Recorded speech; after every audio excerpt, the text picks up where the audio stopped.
Tusker wameadhibiwa, lakini hawakuwa na mchezo mbaya ukitazama kwenye maeneo mengi, ila pengine kutengeneza zile nafasi za wazi moja kwa moja kama ambavyo walifanya au wamefanya Al Hilal, ndio kitu ambacho kilikosekana pengine kwenye ubunifu wa kutengeneza nafasi na kupata bao lolote. Lakini kiangalia kwenye namna ambavyo timu ilikuwa inacheza kwa ujumla, ulikuwa unaona kwamba kuna kitu ambacho wanakitafuta Mpoma ile kabisa.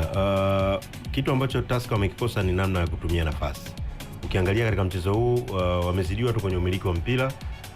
Wao wamemiliki asilimia 48 zidi ya 52 ambazo wamemiliki Al Hilal. Lakini Al Hilal wamepata jumla ya mashuti 8 wakati wao Tusker wamepata mashuti 9. Matano yalolenga goli kwa Al Hilal na matatu ambayo ya kulenga goli. Lakini wao Tusker wamelenga goli katika mashuti 9, matano wamelenga goli, 4 ya kulenga goli. Lakini kwenye eneo la kona Al Hilal wamepata kona 5 wakati Tusker wamepata kona 9. Sasa ukijaribu kuangalia, wewe umelenga goli mara 5, mwenzako amelenga goli mara 5, lakini amekufunga goli 2. Katika mara 5 ambazo mwenzako amelenga goli amefunga goli 2, wewe umelenga goli mara 5, hujaweza kupata goli hata moja. Umepata kona 9, mwenzako amepata kona 5, lakini hakuna kona hata moja ambayo umeweza kuitumia.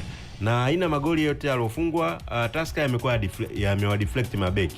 Yaani mpira unapigwa kutoka mbali, unamgonga beki, unampoteza uelekeo golikipa na inaingia golini.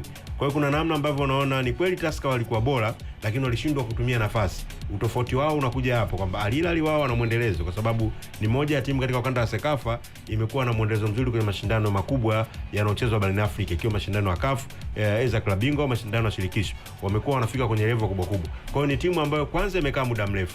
Ukiangalia wachezaji wake wengi ni wachezaji ambao wamekaa zaidi ya misimu 2 kwenda mbele. Wamekuwa wanaongeza pale kwa na watu wasisahau kwamba Al Hilal wanashiriki ligi ya Rwanda, si ndio? Wanacheza ligi ya Rwanda. Yani wenyewe wana feel kama wako nyumbani kabisa, kwa sababu uwanja wa Amahoro ambao wanatumika ni uwanja ambao wamekuwa wakiutumia. Kwa wasisahau hiyo kwamba ni moja kati ya pengine sifa ya ziada ambayo wanaipata kutokana na machafuko na mivutano ya pale Sudan. Tunajua kwamba walikuwa kule, ilikuwa ni kabla ya kuja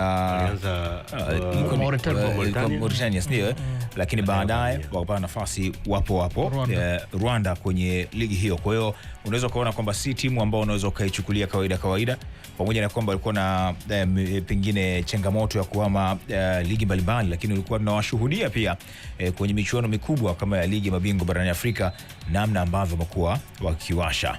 Wachezaji wake wengine ndio ondoka wakina Gulumigisha ameondoka. Kwani yuko wapi huyo unamtaji? Na yake huku haonekani sasa. Watu wanaonekana kwenye ndege jioni, labda ndio kwenda kumchukua. Watu wanaonekana kwenye ndege jioni. Maana yake tumekuona akichafua kule. Anaonekana mwekezaji pamoja na rais wa timu na watu muhimu wako juu ya ndege. Watu wanajiuliza ndege inaenda kumchukua nani? Tusubiri.